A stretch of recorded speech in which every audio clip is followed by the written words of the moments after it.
0 කරේ. හරිද? 91ට 0 කරනකොට පොඩි කටුව තුනේ 5 ගාව. හරියටම 5 ගාව. එතකොට පොඩි කටුව දක්ෂිනාවර්තව කැරකෙනවා කියලා කියන්නේ එනාගේ ප්ලස්. ප්ලස් අගයක් කියලා කියන්නේ ගන්නේ බිඳුවේ ඉඳලා වාමාවර්තව කියවීම. මේ කියන්නේ ලොකු ඉලක්කම් වලගේ තමයි මේ පොඩි ඉලක්කම් වලගේ තමයි ගන්නෙ. දැන් මෙයා මෙහෙම ප්ලස් කියන්නේ වැඩි පැත්ත කියන්නේ. ප්ලස් කියන්නේ ගෙවිලා. ඒ කියන්නේ මේකේ පොඩි කට්ටේ වැඩි පැත්තට 5 ඒ පැත්තට ප්ලස් කියලා කියන්නේ ඔය 5 6 පැත්තට ප්ලස්. ලොකු කට්ට වාමාවර්තය කියන්නේ ප්ලස් අගයක් නම් ගන්න බිඳුවේ ඉඳලා මේ පැත්තේ තියෙන රීඩින් එක. දැන් මෙයාගේ උත්තරේ එන්නේ කීයද ප්ලස්? අනිත් එක තමයි මේ රීඩින් එකක් ගන්නකොට හරියට ඇස් මට්ටමින් ගන්න ඕන. හොඳේ දැන් මම මේ පහත් නුනට මේක එන්නේ එතකොට ප්ලස් 6යි. බලන්න. ඇස් මට්ටමින් බලන්න ඕන. එහෙන් පැත්තෙන් නම් බලන්න බෑ. මේ හැකලින් බලන්න ඕන.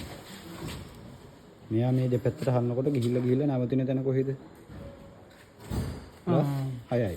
හරි ප්ලස් 6 හරි ටික.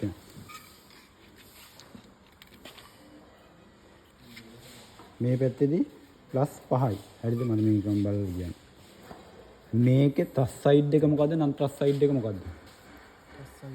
ටස් සයිඩ් එක මේක, නම් ටස් සයිඩ් එක මේක. ඒතර වැඩිපුර ගෙවෙන්න ඕන 100 එකක් හරි හරිනම් කොයි පැත්තද? ටස් සයිඩ් එක. දැන් මේක 5යි 6යි න්යාවි.